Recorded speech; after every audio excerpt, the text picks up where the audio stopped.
Welcome back to a special LA Times Today. We're celebrating 100 years of the Hollywood Bowl. I'm Spectrum News 1 anchor Lisa McCree. And I'm LA Times pop music critic Michael Wood. The truth is, 2022 actually marks the 101st birthday of the Bowl. But because of the pandemic, we didn't get to celebrate the centennial last year. But any celebration has to include Thomas Wilkins, the principal conductor of the Hollywood Bowl Orchestra since 2014. From the moment he heard his first symphony when he was 8, Wilkins knew what he wanted to do, and that passion has never faded.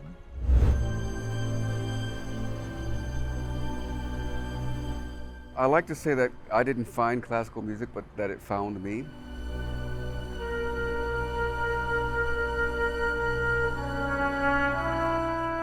I was 8 years old, and I went with my third grade class to hear this thing called an orchestra.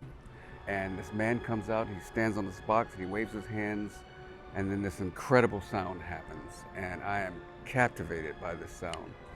And I left the building that day saying, that's what I want to do when I grow up. I want to be a conductor.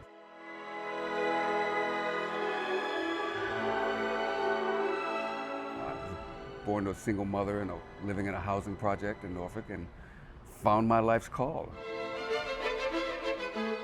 The principal conductor of the Hollywood Bowl Orchestra, Thomas Wilkins, is also a professor of conducting at Indiana University and a conductor and artistic advisor for the Boston Symphony Orchestra. So all these strokes along, ya-ti-da-dee-dee-da, I mean, every note is of equal importance. I might do a Boston Pops week. I always do a subscription week with the Boston Symphony. I'll do a week of young people's concerts. I'll do master classes, whatever. It just covers the gamut. Well, it sounds like you have the best of both worlds. I do, yeah.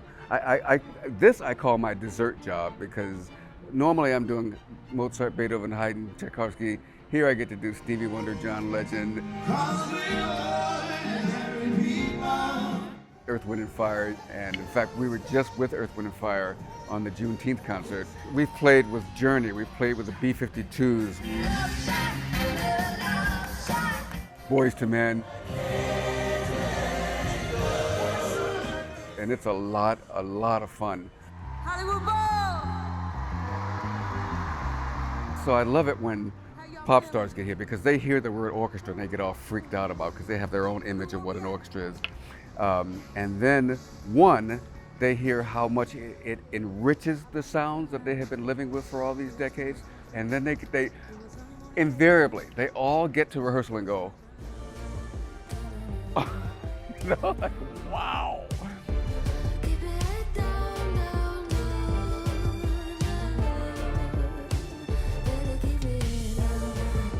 On one concert, we did the 100th anniversary of Stravinsky.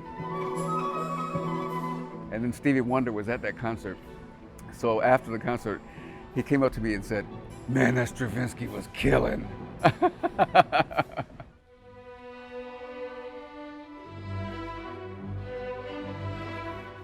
What exactly does a conductor do? You know, when I ask little kids that question, they say things like, you tell the orchestra when to start and when to stop, and every once in a while they'll say, you tell the orchestra how to play. And that's part of the equation. On the podium, we're trying to demonstrate to them that we trust them as human beings, and we trust them as artists.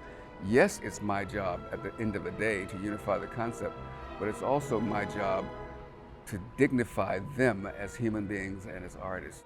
I often say that interpretation requires both emotion and intellect. If you only have intellect, you don't get art. If you only have emotion, you don't get integrity. And so it's where those two things come together. Is there particular music that moves you to tears? I remember the first time I heard Mahler's First Symphony, Gustav Mahler's First Symphony, and there's a slow section in the middle of the last movement of that symphony.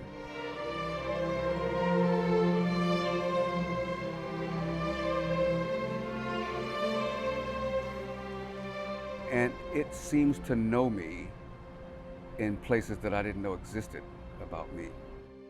What is the goal you aim to achieve through your tenure here? It's not going to be the answer that you think. I talk to and practically know almost everybody backstage.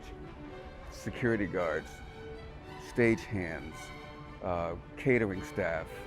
We have conversations about their lives and their families and how they're doing, just as I have those conversations with players. And I understand that it is all gift.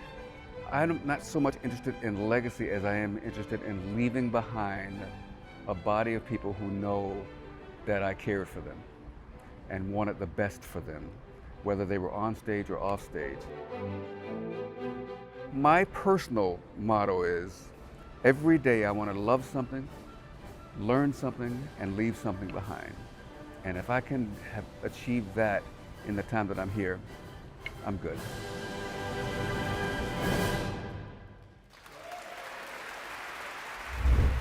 Coming up, an inside view of the bowl from someone who literally knows all the ins and outs. Meet one of the former teenage ushers. Once during an Oscar Peterson trio performance, Oscar was on the stage by himself playing one of his wonderful ballads, and his music lured a raccoon family onto the stage. The big mama raccoon and the babies waddled around for a while until finally the audience couldn't stay quiet, made enough noise to scare them away. Never forget it.